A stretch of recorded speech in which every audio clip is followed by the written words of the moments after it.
Thanks, Dan. Healthy eating during the holidays can seem daunting. Here to give us the tips and tricks is Dr. Kay Keltz. So thank you so much for joining me bright and early here this morning. I want to know, is there a best diet? So, I get that question a lot, and it's a hard question because realistically, not exactly.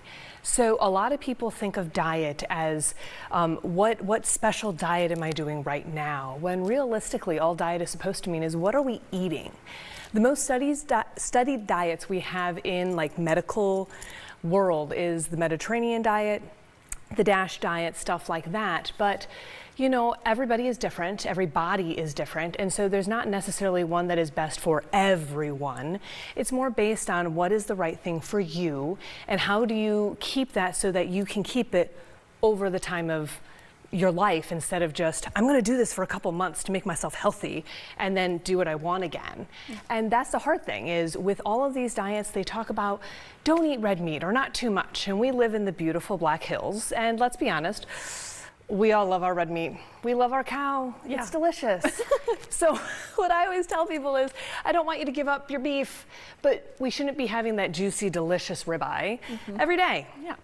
It's all about balance, right? Exactly. And with the holiday season, balance can be hard to find. What are some tips that you have for people who maybe will be at home or might struggle to fit in the balance? Yeah, definitely. So like I said, I don't like telling people to not eat something because I feel like that's extremely restrictive and then you kind of get sad because the holidays are supposed to be very happy. It's all about moderation, like we just said. If you can just realize that, it's okay to have grandma's pie, grandma's cookies, or that wonderful brookie or something.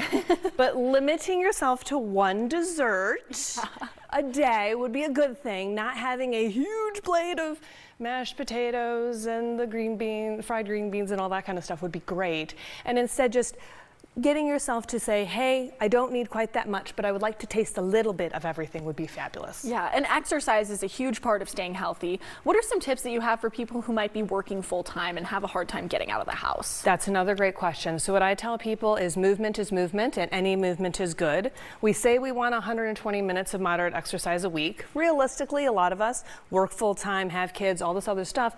It's hard to find that much time, right? So I tell people, 5 minutes is great. 10 minutes is great. Anything is great. Take that long way to the bathroom and go up the stairs to another floor, go to the bathroom and then come back. Or maybe take the short way and then long way back so you don't put your pants. But anything that creates movement is great. And even if you're just like, I have a desk job, I can't leave that often. You know what? Every hour, do some little leg lifts. Do some little feet pumps. Do anything that creates movement for your body. Oh, yeah. Because any movement is better than none. Yeah, my tip is that I love to take a lap around our building every once in a while when I need to get moving, get a little antsy. Well, as we wrap up here, one last thing I wanted to ask is how much water should people be drinking a day? Oh my goodness, that is a great question also. So water is one of those things that is wonderful and it's low calorie. Yay! So ideally we used to say a minimum of 64 ounces a day, which is 8-ounce glasses, and that's your minimum.